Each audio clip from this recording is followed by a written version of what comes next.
En el libro de San Mateo, en el capítulo número 13,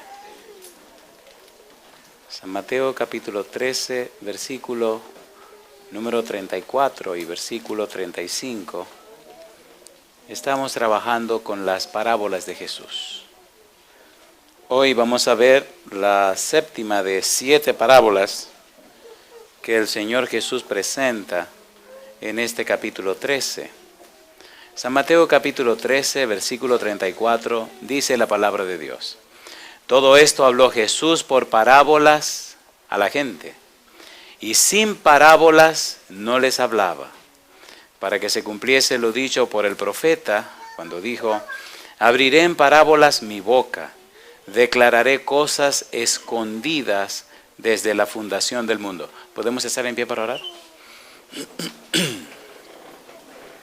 Querido Padre Celestial, muchas gracias por estar con nosotros.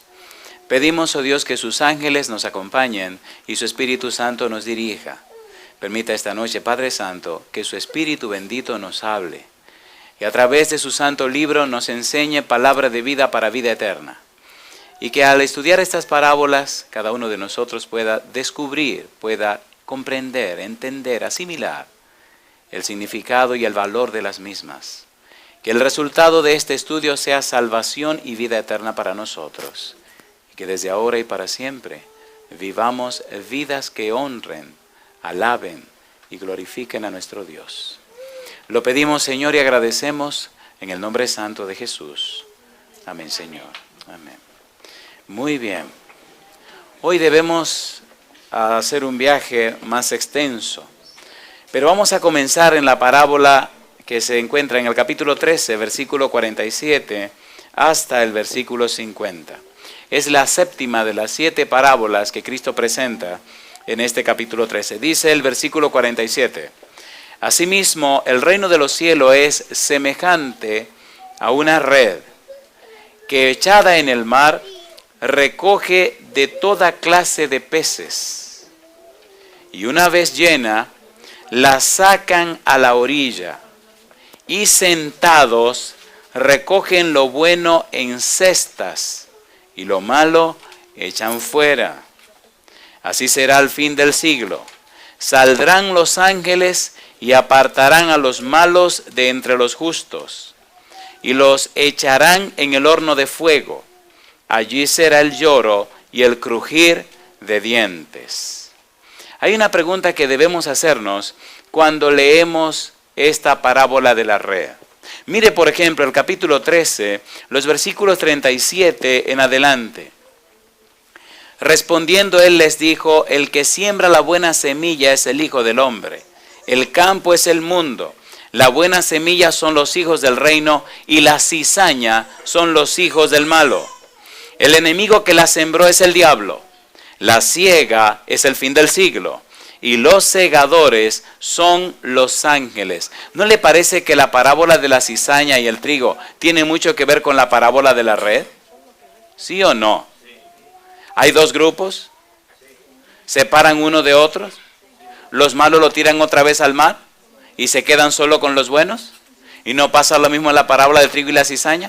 Si usted mira bien, en el capítulo 13, las 7 parábolas establecen claramente y nos dan la idea clara de un conflicto cósmico, de un conflicto del universo. Cada una de las parábolas define 2 grupos, los que sí y los que no. Por ejemplo, en la parábola del sembrador, ¿cuántos terrenos eran? 4. Pero de los 4 terrenos, ¿cuántos terrenos produjeron mucho? 1 solo, y los otros 3, nada. Así que solo hay 2 grupos, 3 que no hacen nada y un grupo que produce bastante. En la parábola del trigo y la cizaña, ¿cuántos grupos hay? 2. En la parábola de la red, ¿cuántos grupos hay? 2. Los peces buenos y los peces malos. Está envuelto en cada una de las parábolas un conflicto que debemos estudiar. Un conflicto que vamos a introducir hoy. Y más que eso, debemos conocer los antecedentes de la parábola del capítulo 13. ¿Por qué? Porque si no entendemos los antecedentes, no entenderemos las parábolas. Las parábolas aparecen en el capítulo 13 por una razón. Tienen una razón de ser. Recuerde que una parábola es una comparación. Y alguien definió una parábola como un conocimiento profundo espiritual a partir de acontecimientos sencillos de la vida. Cosas sencillas de la vida son usadas para enseñarnos verdades profundas del mundo espiritual. Descubrirlas, entonces, son bendiciones para nosotros. De allí la importancia y la trascendencia de lo que debemos hacer esta noche. Cuando estudiamos el capítulo 13, nos preguntamos, bueno, ¿por qué Cristo cambia de estrategia y cambia de metodología en el capítulo 13? Número 1. Número 2, ¿por qué en el capítulo 10 presenta la verdad en una forma directa? Número 3, ¿por qué en el capítulo 5, 6, 7 de Mateo, el Sermón del Monte, presenta la verdad en una forma directa y ahora en el capítulo 13 no lo hace así, sino que usa parábolas? ¿Qué es lo que está pasando? Es muy importante lo que vamos a estudiar ahora, por favor. Debemos entender que en el capítulo 13 Cristo hace un cambio de estrategia porque en el capítulo 11 y el capítulo 12 lo rechazan. A pesar de ser quien es, lo rechazan. A pesar de ser quien es, no lo reciben. A pesar de ser el Mesías, no lo quieren. Y a pesar de haber traído una bendición de Dios, no la aceptan. Y a pesar de presentarse como quien Él es, no está conforme a las expectativas del pueblo judío. Los judíos esperaban un Mesías diferente, un Mesías de otra manera, no un Mesías así. Nosotros queremos un Mesías conquistador, un Mesías libertador, un Mesías que vence al enemigo, un Mesías que nos hace rico, un Mesías que nos cambia esta miseria en los más poderosos de la tierra. Y Juan el Bautista había predicado eso, y Juan había dicho eso, y Juan creía eso. Por eso, cuando Juan está en la cárcel y los discípulos vienen y le dicen que Cristo se limita solo a sanar enfermos, a sacar demonios y a hacer milagros y maravillas, Juan se dice, mira, vayan y pregúntenle que si él era el que había de venir o esperamos a otro. Juan no oye que se están preparando para la guerra, no oye que están comenzando a derrumbar a las tropas o las legiones romanas y ve que Cristo se limita solamente a predicarle al pueblo la salvación. ¿Qué está pasando aquí? Y entonces en el capítulo 11 y 12 descubrimos cómo Cristo lo rechazan. San Mateo capítulo 11. San Mateo capítulo 11, versículo 12 en adelante. Mire usted lo que dice. Tenemos que entender este conflicto para entender el 13 y entender el porqué de las parábolas. San Mateo capítulo 11, versículo 2. Y al oír Juan en la cárcel los hechos de Cristo, le envió 2 de sus discípulos para preguntarle, ¿eres tú aquel que había de venir o esperaremos a otro? Le estaba faltando un poco de fe a Juan. Juan había sido el heraldo. Juan había visto descender el Espíritu sobre Jesús. Juan oyó la voz de Dios que habló del cielo. Juan se atrevió a decir, San Juan capítulo 1, versículo 33, que el mismo Dios le dijo que ese era el Mesías. Y ahora le manda a preguntar a Jesús que si es él o esperaremos a otro. Jesús no contestó. Miren lo que ocurrió, versículo 3. Y el 4, respondiendo Jesús les dijo a los enviados, id y haced saber a Juan las cosas que oís y veis. Los ciegos ven, los cojos andan, los leprosos son limpiados, los sordos oyen, los muertos son resucitados y a los pobres es anunciado el Evangelio. ¿De dónde estaba sacando Jesús esas palabras? Si usted lee Isaías capítulo 35, versículo 4 al 6, encuentra exactamente esas palabras que haría el Mesías. Y si lee Isaías 61, versículo 1, exactamente anunciaba que el Mesías vendría a hacer esas cosas. ¿Qué le está diciendo Jesús a Juan? Díganle a Juan que exactamente lo que se anunció de mí es lo que yo estoy haciendo. Que si las expectativas que ustedes tienen de mí son de otra manera, eso es problema de ustedes. Yo estoy cumpliendo con las expectativas bíblicas. Una pregunta le hago a usted. ¿Verdad que es mucha la gente que tiene creencias en Dios, pero no están basadas en la palabra de Dios? ¿Sí o no? ¿Verdad que muchas veces hemos creído cosas porque nos enseñaron así? Porque la heredamos así, porque nos dijeron así. ¿Cierto o falso? A ver, ¿sí o no? Y de repente nos encontramos con una verdad que nos estruja los oídos y una verdad que no nos agrada. En estos días estaba en cierto lugar. Ay, Señor. ¿Se han dado cuenta que la gente se resiste a la palabra de Dios? ¿Se ha dado cuenta que la gente a veces le duele que la Biblia diga cosas que ellos no quieren que la Biblia diga? ¿Es así o no es así? No es una ni dos las veces que la persona me han dicho, y eso lo dice la Biblia. Digo, mírelo aquí. No, espérese, yo voy a buscar mi Biblia. Entonces buscan su Biblia y cuando se lo leo en su Biblia lo dice más claro. Dicen, ay mi madre, pero es verdad que lo dice así. ¿Cierto o falso? Y es lo que está pasando. Dice, le dice Jesús a los discípulos de Juan, díganle a Juan que lo que dijo Isaías de mí es lo que yo estoy haciendo. ¿Qué le pasa a ustedes? ¿Qué le pasa a ustedes? ¿Por qué no me pueden entender? ¿Por qué no me pueden creer? Capítulo 11, versículo 9. Dice el verso 9, pero, ¿qué salisteis a ver? ¿A un profeta? Sí, os digo, y más que profeta, porque este es de quien está escrito, he aquí yo envío mi mensajero delante de tu faz, el cual preparará tu camino delante de ti. ¿Qué es lo que está diciendo Jesús? Quiero que sepan, dice Jesús, que ese Juan Bautista que ustedes oyeron era el mensajero que anunciaba mi venida. Es decir, es el heraldo que anunciaba la venida del Mesías. ¿Por qué Jesús está diciendo eso? Porque ellos deben entender que Jesús es el Mesías y Jesús sabe que Él es el Mesías. Y más aún, dice más adelante, capítulo 11, versículo número 10. He aquí envío mi mensajero delante de tu faz, el cual preparará tu camino delante de ti. Y más adelante dice en el versículo número 14, dice el verso 14, y si queréis recibiros, él es aquel Elías que había de venir. En Malaquías 4:5 dice que el Elías vendría primero. Y Jesús le dice, ya el Elías vino delante del Mesías. El Mesías soy yo. Pastor, ¿por qué no dice estas cosas? Porque si usted no entiende el capítulo 11 y el 12, cómo rechazaron a Jesús, no puede entender por qué Jesús usó las parábolas en el capítulo 13. En el capítulo 13 Jesús usa las parábolas para decir toda la verdad que quiere decir, sin darle a los enemigos herramientas que lo puedan acusar. ¿Se acuerdan que dijimos que las parábolas no podían ser usadas en un tribunal? A ver, ¿se acuerdan o no se acuerdan? Que era una de las razones por las que Cristo enseñaba en parábolas. Vamos a ver más adelante que estaban con intención de matarlo, recién comenzando su ministerio. Y él tenía que usar una metodología apropiada para enseñar lo que quería enseñar sin darle herramienta a los enemigos de que lo mataran. No era fácil. En cada discurso Jesús se jugaba la vida y la cabeza.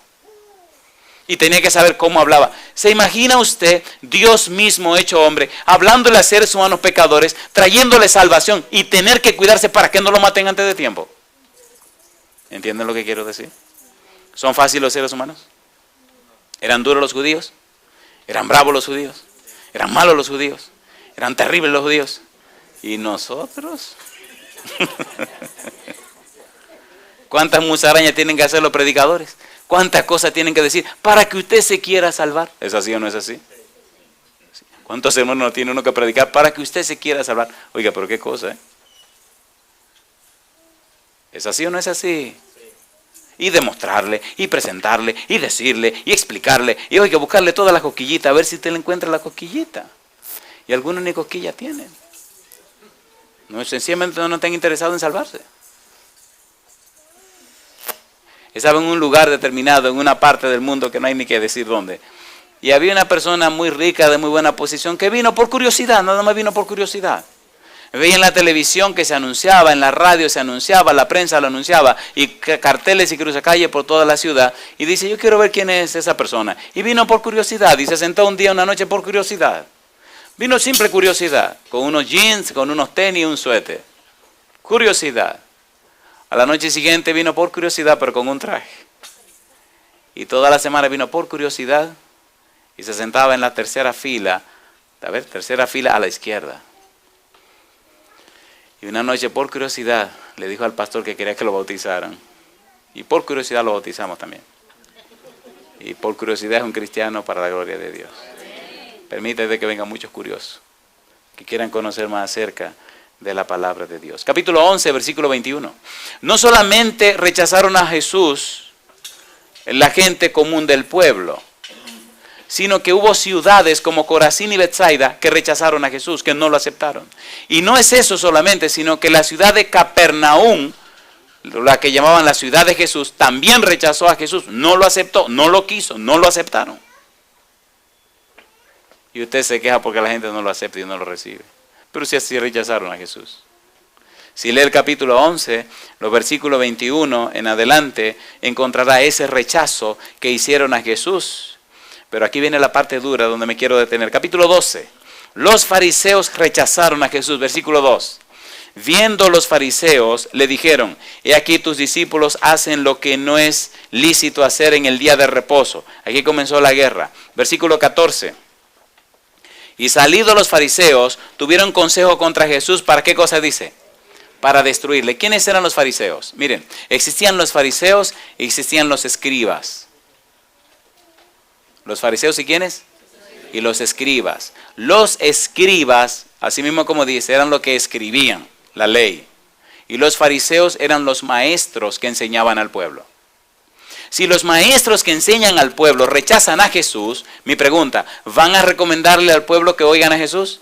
No, todo lo contrario. Entonces, ¿quiénes estaban impidiendo que la salvación llegara al pueblo? Los fariseos, los maestros. Recuerde que estamos hablando del conflicto cósmico. Lo que estoy diciendo con esto es que aunque Jesús es Dios que se hizo hombre, que aunque Jesús vino a traer la salvación a la tierra, había un poder maligno y perverso que estaba trabajando en la gente para que no aceptaran a Jesús. ¿Cierto o falso? ¿Sí o no? Y le hacían la vida imposible a Jesús y trataban de impedir que Jesús pudiera enseñar. En los capítulos 5, 6 y 7 de San Mateo, Jesús presenta lo que se llama el Sermón del Monte, el discurso maestro de Jesucristo. Las reglas del reino de la gracia. En el capítulo 10, Jesús presenta un discurso y un sermón claro y directo. Y eso trajo una reacción tan negativa, una reacción tan contraria, que en el capítulo 13 tiene que cambiar la estrategia. Ya no puede hablar de esa manera. Ahora tiene que cambiar la forma de presentar la verdad. Y si usted no entiende esta parte, no entiende las parábolas. Las parábolas son usadas por el Señor Jesús como un recurso de poder decirle la verdad a la gente para que el mal no impida que la verdad le llegue a la gente. Si hoy el enemigo lucha para que la gente no conozca la verdad, en la época de Jesús era peor. Es un conflicto entre el bien y el mal. Satanás luchando con sus demonios para que la gente no quiera. Y Jesús luchando con el bien para que la gente pueda escuchar. ¿Existe el conflicto hoy en día, sí o no? A ver, sí o no. No ha terminado y por eso tenemos que entender las parábolas. Veamos un poco más esta insistencia de los fariseos. Versículo 15, capítulo número 12. Sabiendo esto, Jesús se apartó de allí y le siguió mucha gente y sanaba a ¿cuántos? Sanaba a todos. Versículo 24. Mas los fariseos al oírlo decían, este no echa fuera los demonios, sino por Belcebú, príncipe de los demonios. Así que están diciendo que Jesús tiene ¿a quién? Al demonio. ¿Es fuerte la batalla? ¿No ha sentido usted que hay algo muy malo que no quiere dejarle crecer en el conocimiento de la palabra de Dios? ¿No ha notado usted, a pesar de los años que tiene siendo cristiano, que usted no está en la altura y en el nivel espiritual que debería estar con tanto tiempo que tiene en la iglesia? ¿Es así o no es así? Entonces, ¿se está desarrollando el conflicto en la vida suya? A ver, ¿sí o no? ¿No se ha dado cuenta que hay 1000 cosas que nos distraen de un conocimiento más profundo, más cierto de la palabra de Dios? Algunos cuando toman la Biblia le cae sueño. O cuando compran un libro comienzan y ya no saben ni por dónde van. O cuando están orando, de repente se eleva el santo al cielo y ya no saben ni lo que están diciendo en la oración. ¿Sí o no? ¿Sí o no? Y agarran el folleto de la escuela sabática y no saben por dónde iban antes. Eso se le hace un lío a la vida. ¿Está fuerte el conflicto entre el bien y el mal, sí o no? Entonces Jesús hace un cambio en la estrategia. Y ahí llegamos al capítulo número 13. En el capítulo 13 Jesús usa las parábolas. Quiero enfatizar mucho este asunto del uso de las parábolas porque es fundamental para todas las 2 semanas que vamos a trabajar. Allí en las parábolas Jesús hace uso del conocimiento que tiene para presentar una verdad tan clara, pero a la vez tan disfrazada, de manera que los niños lo puedan entender y los más sabios se puedan hasta confundir. Las parábolas salen a la luz en un contexto de rechazo. Lo rechazan la gente del pueblo, lo rechazan los fariseos, lo rechaza la gente que cree, la gente que puede, y entonces al oír las parábolas se quedan, como dicen los mexicanos, se quedan picados. Quieren saber qué es lo que significan las parábolas. ¿Qué es lo que él quiere decir? Y como dice el versículo 34 y el versículo 35, dice el 34, todo esto habló Jesús por parábolas a la gente, y sin parábolas no les hablaba, para que se cumpliese lo dicho por el profeta cuando dijo, abriré en parábolas mi boca, declararé cosas escondidas desde la fundación del mundo. ¿Qué cosa hay escondido desde la fundación del mundo? El misterio de la piedad y el misterio de la iniquidad. La pregunta, ¿cómo surgió el mal? Misterio de la iniquidad. La pregunta, ¿cómo puede ser Dios tan bueno con gente tan mala? Misterio de la piedad. ¿Cómo es posible, cómo le cabe a nadie en la cabeza que el todopoderoso Dios, el creador del universo, aquel que el universo entero no lo puede contener, aquel que no puede ser atrapado en el tiempo, aquel que no puede ser atrapado en el vastísimo universo, aquel que es más grande que todo el universo, cómo es posible que el todopoderoso creador del cielo y la tierra se hiciera tan poquita cosa que se depositara en el vientre de una mujer? Explíqueme eso. Se llama misterio de la piedad. ¿Cómo es posible que naciera el todopoderoso creador como un niño indefenso entre animales en un establo? Explíqueme eso. ¿Y cómo es posible que seres de otra nación, que eran llamados paganos, que no conocían la palabra de Dios como los judíos, vinieran de lejos siguiendo una estrella y llegaran hasta Jerusalén y se postraran para adorar al Dios todopoderoso que estaba naciendo como un niño, y la misma gente de Israel, los conocedores de la verdad, no supieran que ahí había nacido el niño en Belén? Misterio de la piedad. ¿Se entiende lo que estoy diciendo? Conflicto cósmico. ¿Y cómo que usted no puede entender todo lo que se ha desarrollado en este planeta, todo lo que se ha entendido hasta el día de hoy, tanta luz que hay, y todavía hoy la gente no conoce a Jesús? Misterio de iniquidad. ¿Cómo se explica que personas denominadas cristianas todavía se odien unos con otros y se rechacen unos con otros y que piensan vivir en el mismo cielo? Misterio de iniquidad. ¿Sí o no? ¿Sí o no? ¿Sí o no? ¿Verdad que cada día hay más cristianos en la tierra? Ajá, ¿y por qué impera tanto el mal? ¿Verdad que cada día hay nuevas iglesias y más supuestos cristianos en todo el mundo? ¿Y por qué el mundo se está yendo a pedazos? ¿Qué pasa con esos cristianos? ¿Cómo es que el mal impera tanto cuando cada día hay más cristianos? Misterio de iniquidad, conflicto cósmico. ¿Es así o no es así? ¿Es así o no es así? ¿Tienen sentido las parábolas? Claro. Claro, y entonces hay que tomarlas, colocarlas en el momento en que aparecieron y luego aplicárnoslas a nosotros hoy día. ¿Hay trigo y cizaña hoy día? ¿Hay diferentes tipos de terreno? ¿Sí o no? ¿Vendrá el Señor a recoger a sus hijos? ¿Pondrá uno de la derecha y otro a la izquierda? ¿Usted estará en alguno de los dos lugares? Pero vamos a ser sinceros usted y yo esta noche. ¿Verdad que eso no le quita el sueño? No le quita el sueño. ¿Verdad que usted nunca ha tomado bien en serio el asunto de, ven acá, ¿dónde estoy yo realmente con Dios? ¿Estoy en la posición de salvarme o en la posición de estar perdido? Nadie piensa en eso. Se acuestan en la noche muy seguros de que van a amanecer. ¿Y quién le asegura a usted la vida para mañana? ¿Tiene sentido o no tiene sentido? A ver, ¿sí o no, queridos? ¿Verdad que deberíamos tomar más en serio este asunto?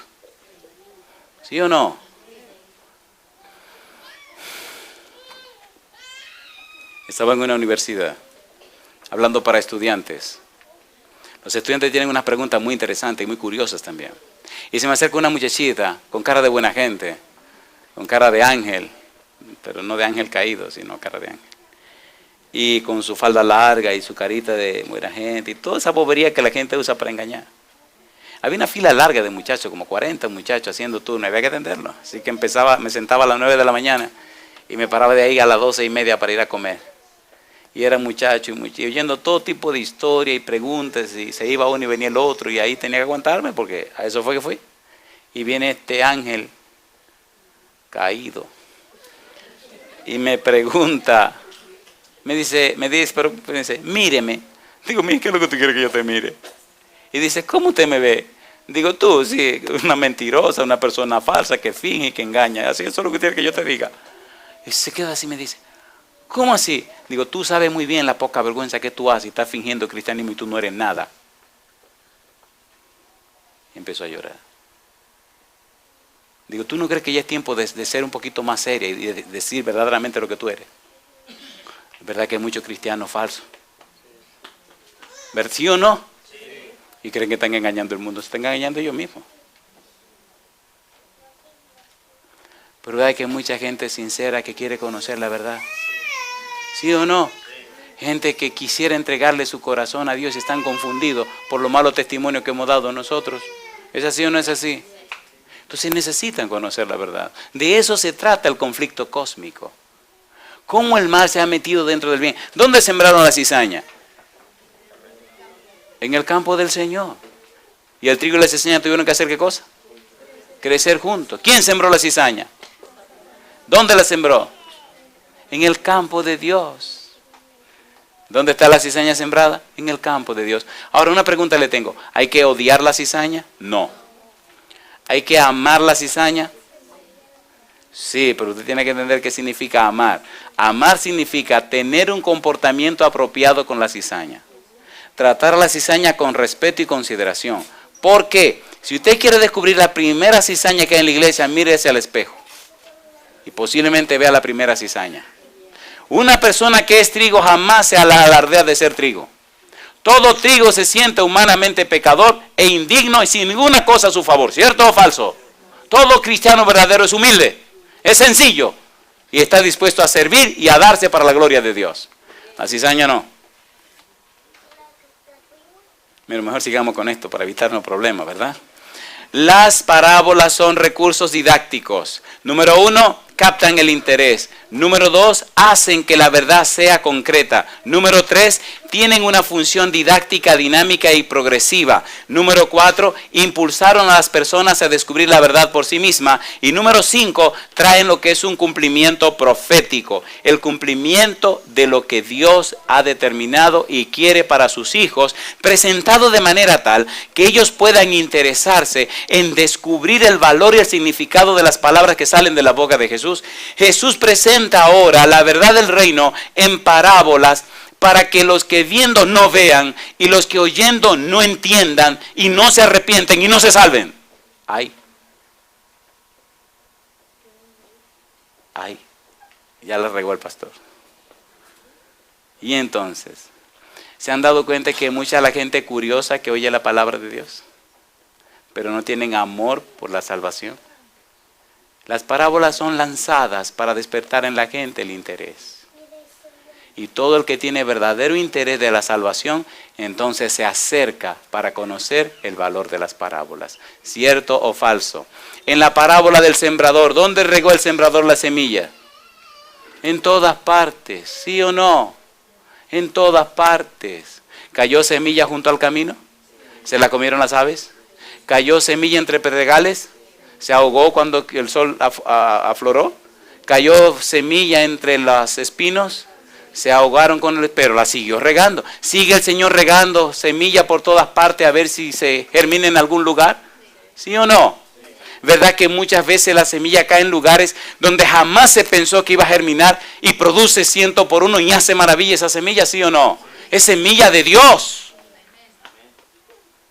Semilla de Dios. Las cosas que Dios puede hacer, nadie la puede imaginar. Hacía 5 años que no iba a la República Dominicana. Había un muchacho en su casa viendo televisión y alguien le comentó, ¿sabe quién viene una semana para acá? ¿Quién? El pastor fulano de tal. No me diga, hace 5 años que no lo vemos. No, yo tengo 8 años que no lo veo.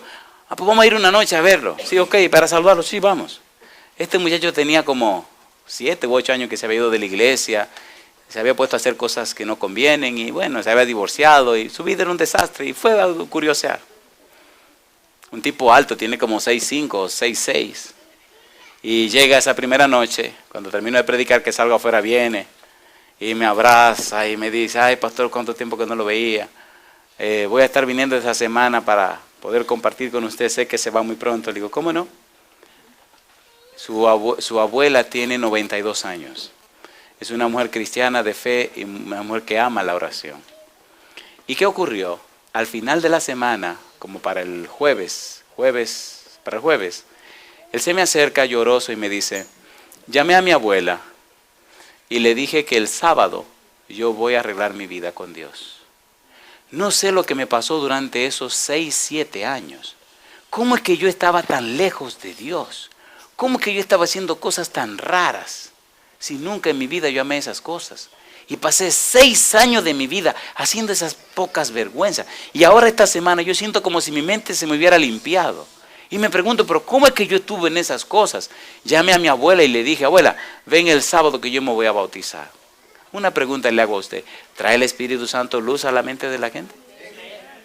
¿Cambia el Espíritu Santo el corazón de la gente? ¿Sí o no? Pero la gente hay que exponerla a la palabra de Dios. A la gente hay que presentársela a la palabra de Dios. De allí la importancia de lo que estamos estudiando. San Mateo capítulo número 7. versículo 24 al 27, tienen la misma conclusión que la parábola de la red y que la parábola de la cizaña. Recuerde que estamos trabajando y presentando ese conflicto cósmico que no solo se desarrolla en el universo y no solo se desarrolla en la tierra, sino que se desarrolla en cada corazón presente. ¿Verdad que dentro de su corazón hay una vocecita que le dice, entrega tu vida a Jesús? Y hay otra vocecita que le dice, ahora no. ¿Cierto o falso? Y hay una lucha entre un sí y un no, y un sí y un no, y un sí y un no. Mira lo que dice el Señor Jesús. Termina San Mateo capítulo 7, versículo 24 en adelante. Cualquiera pues que me oye estas palabras y las hace, le compararé a un hombre prudente que edificó su casa sobre la roca. ¿Y qué dice ahora? Descendió lluvia y vinieron ríos, y soplaron vientos, y golpearon contra aquella casa, y no cayó porque estaba fundada, ¿dónde? Sobre la roca. Pero cualquiera que me oye estas palabras y no las hace, le compararé a un hombre insensato que edificó su casa sobre la arena. Y descendió lluvia, y vinieron ríos, y soplaron vientos, y dieron con ímpetu contra aquella casa, y cayó, y fue grande su ruina. ¿Qué nos está diciendo Jesús? Querido, no solo escuches estas cosas, acéptala, vívela, hazla tuya, y cuando la tormenta y la tempestad venga, no te podrá vencer. ¿Tiene sentido o no tiene sentido? Capítulo número 10, versículo 40 al 42. La misma conclusión. Capítulo 10, versículo 40. El que a vosotros recibe, a mí me recibe. Y el que me recibe a mí, recibe al que me envió. El que recibe a un profeta, por cuanto es profeta, recompensa de profeta recibirá. Y el que recibe a un justo, por cuanto es justo, recompensa de justo recibirá. Y cualquiera que dé a uno de estos pequeñitos un vaso de agua fría solamente, por cuanto es discípulo, de cierto os digo que no perderá, ¿qué cosa? Su recompensa. ¿A dónde queremos llegar? ¿Qué es lo que queremos decir? Escuche por favor. Las parábolas tienen un fin. El fin de las parábolas es que cada persona que la escuche alcance la salvación.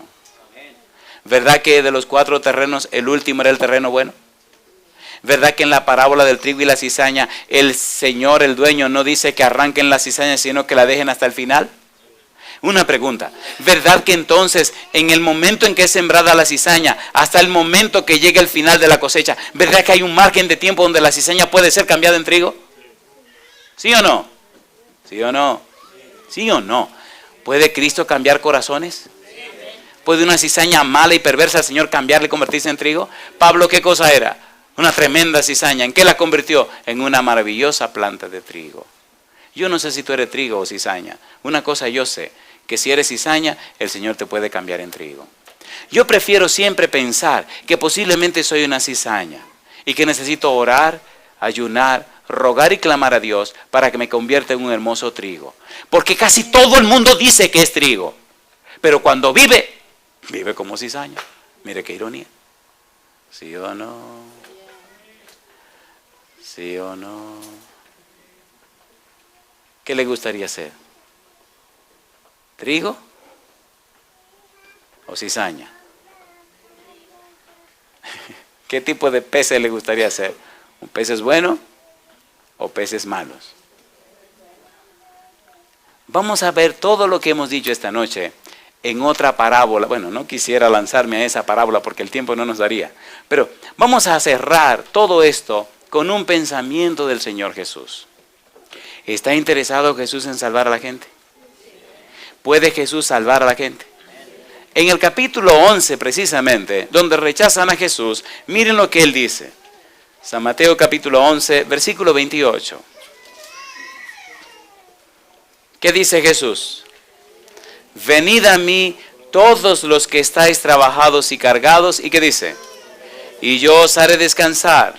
Llevad mi yugo sobre vosotros y aprended de mí, que soy manso y humilde de corazón, y hallaréis descanso para vuestras almas. ¿Por qué dice ahora? Porque mi yugo es fácil, ¿y qué cosa? Y ligera mi carga. Recuerde que Cristo está enseñando parábolas. Esas parábolas son parte de las enseñanzas de Jesús. Esas parábolas son parte de la palabra de Dios. Esas parábolas son parte de los dichos sabios y profundos del Señor Jesús.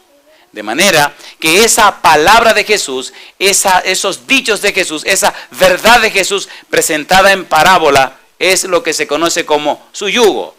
Por eso dice, mi yugo es fácil y ligera mi carga. Y es lindo cuando Él dice, llevad mi yugo sobre vosotros y añade, aprended de mí. ¿Por qué dice llevad mi yugo y aprended? Porque su yugo son las enseñanzas. Ahora, ¿qué hace la palabra de Dios en nosotros? Primera de Pedro capítulo 1. Mire qué cosa linda. Primera de Pedro capítulo número 1. Y aquí vamos a ir aterrizando. Primera de Pedro capítulo 1, versículo número 18 en adelante. Dice, sabiendo que fuisteis rescatados de vuestra vana manera de vivir, la cual recibisteis de vuestros padres, no con cosa corruptible como oro o plata, sino con la sangre preciosa de Cristo, como de un cordero sin mancha y sin contaminación, ya destinado desde antes de la fundación del mundo, pero manifestado en los postreros tiempos por amor de vosotros. Y dice ahora, y mediante el cual creéis en Dios, quien le resucitó de los muertos y le ha dado gloria, para que vuestra fe y esperanza sean en Dios, habiendo purificado vuestras almas por la obediencia a la verdad mediante el Espíritu, para el amor fraternal no fingido, amaos unos a otros entrañablemente de corazón. Y dice ahora, siendo renacidos, no de simiente corruptible, sino de incorruptible. ¿Por qué cosa dice? Por la palabra de Dios que vive y permanece para siempre. ¿A través de quién podemos nacer de nuevo? De la palabra de Dios. ¿Dónde podemos tener un nuevo origen? En la palabra de Dios. ¿Dónde está el nuevo comienzo? En la palabra de Dios. Alabado sea el nombre de Dios. ¿Y qué estamos estudiando cada noche? La palabra de Dios. Bendito sea el nombre de Dios. Ahora, ¿qué es lo que esa palabra es capaz de hacer? ¿Qué es lo que ese yugo es capaz de hacer? Aquí vamos a ir a una nota bien alta y bien hermosa, y creo que será una bendición para todos. Hay una palabra judía, una palabra hebrea, es la palabra Torah. ¿Cuál es la palabra? Torah. La palabra Torah significa enseñanzas, significa la ley, la Torah, los 5 libros de Moisés. En el Salmo número 19, mire lo que dice. Salmo número 19. Mire qué cosa linda. Y ahora voy a pedirle, por favor, que por un instante nos aprendamos este juego de palabras. Salmo 19, versículos 7 al 10.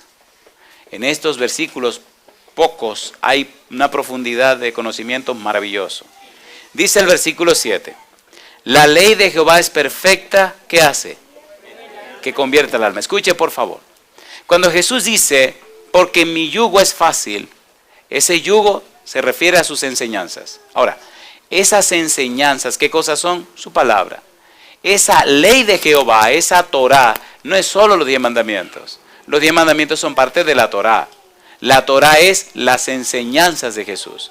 ¿Qué hacen las enseñanzas de Jesús? Dice, la ley de Jehová es perfecta. ¿Por qué cosa es la ley de Jehová perfecta? Convierte el alma. Y vamos a jugar el juego ahora. Recuerde que estamos trabajando con las parábolas. Recuerde que Mateo decía que el Señor abriría su boca en parábolas para enseñar cosas profundas que estaban ocultas desde antes de la fundación del mundo. Recuerde que para allá que vamos. En estos pocos pasajes, versículos 7 al 10, se esconde una verdad tan profunda en relación a la palabra de Dios y la vamos a descubrir.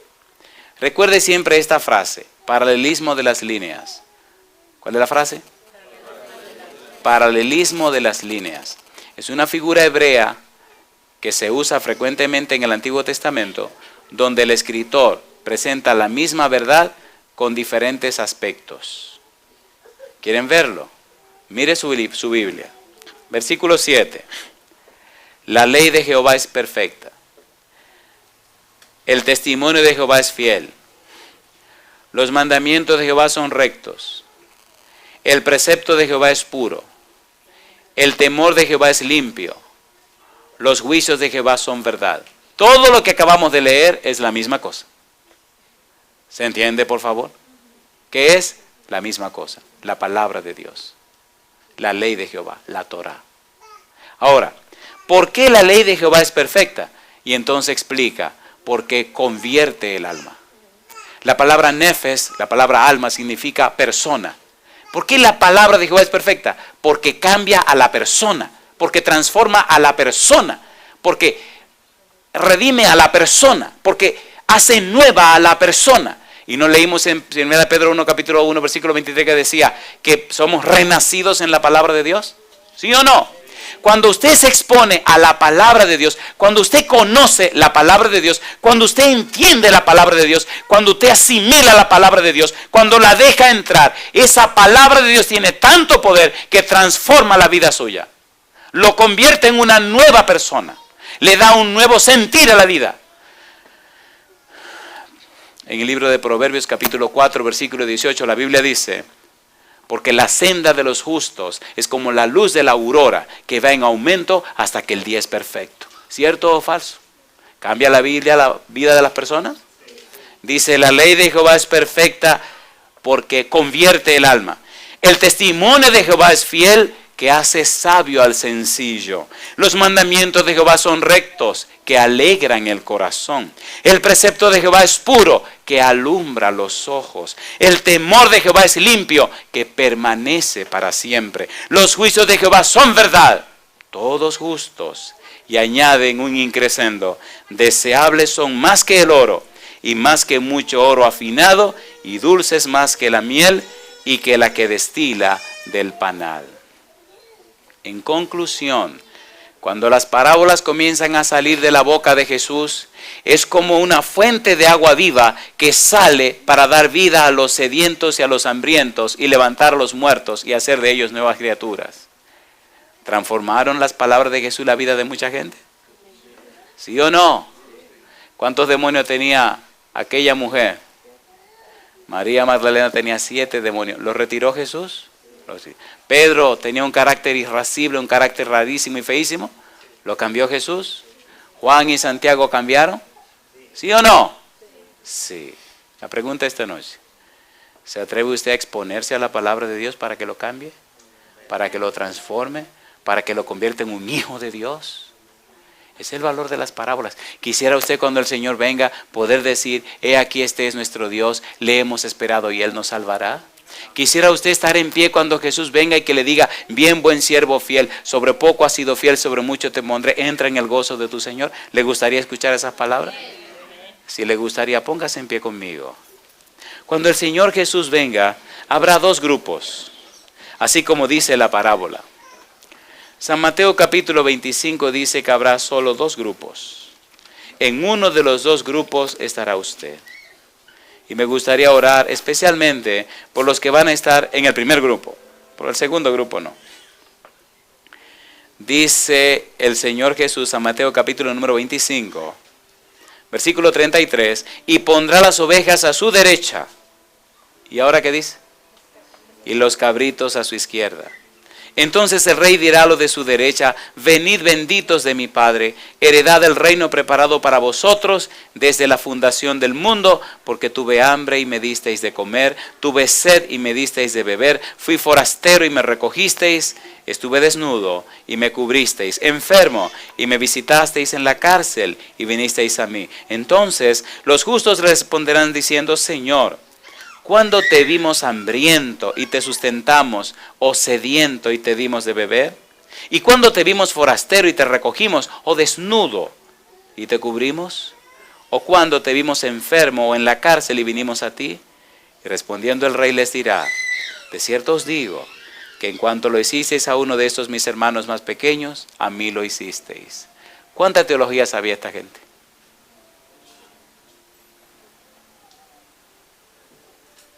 ¿Verdad que la vida cristiana es un estilo de vida? ¿Sí o no?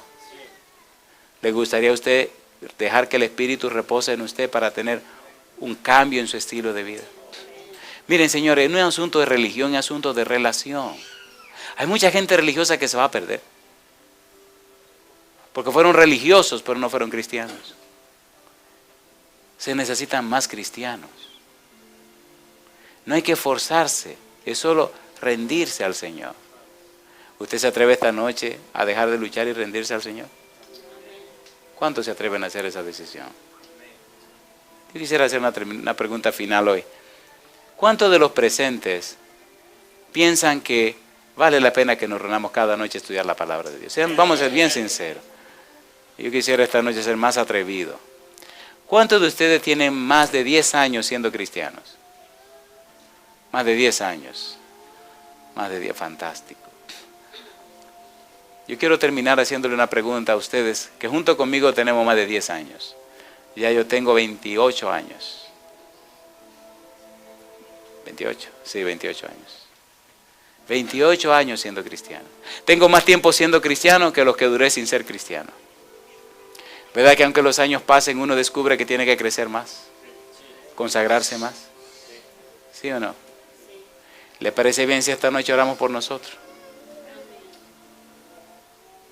Si nuestro testimonio no es bueno, estos amigos y amigas que están viniendo a conocer la palabra de Dios, puede que queden chasqueados en el camino. ¿Es así o no es así? El enemigo hace que nosotros fallemos para que ellos se confundan y ellos se pierdan también.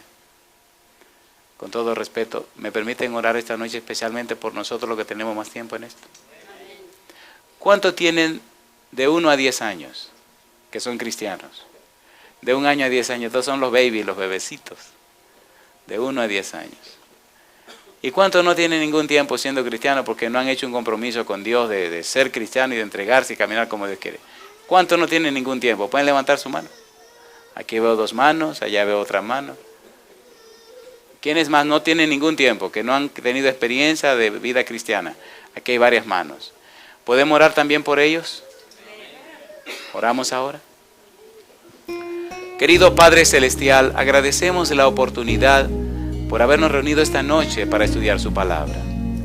Gracias, Señor, por la belleza, gracias por la hermosura de su santo libro. Señor, aquí hay personas con más de 10 años caminando con usted. Estoy en ese grupo, mi Señor. Reconocemos que no hemos sido lo que debemos ser, ni hemos vivido a la altura de lo que deberíamos vivir. Es más, es posible, Señor, que hasta hayamos descuidado en tantos años el aprender nuevas cosas para enseñar a otros. Y tal vez nos hayamos quedado en un círculo vicioso dando vueltas. Perdónenos, Señor. Despierte en nosotros más interés para orar y estudiar la Biblia y enseñar a otros el conocimiento de su verdad. Predicar el mensaje de salvación. A los bebés espirituales que tienen de 1 añito a 10 años, Señor, lo dejamos en su mano santa. No permita que nuestro mal testimonio le dañe su vida. No permita que nuestra indiferencia y nuestra dejadez quite en ellos el interés de crecer. Y a esos que no han nacido todavía, que están apenas en el vientre, Dios Santo, aliméntelo con su palabra para que cuando nazcan, nazcan fuertes y sanos para gloria de su nombre.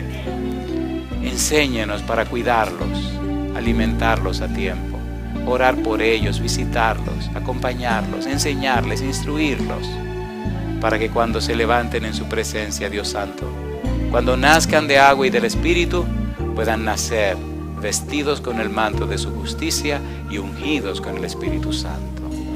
Esperamos, Dios, en estas 2 semanas, que muchos de ellos hagan su decisión por usted y decidan negarse a ellos mismos, tomar la cruz de ellos y seguir en pos de Cristo Jesús. En sus manos santas los dejamos, Señor, y pedimos su presencia y su compañía de regreso a nuestros hogares.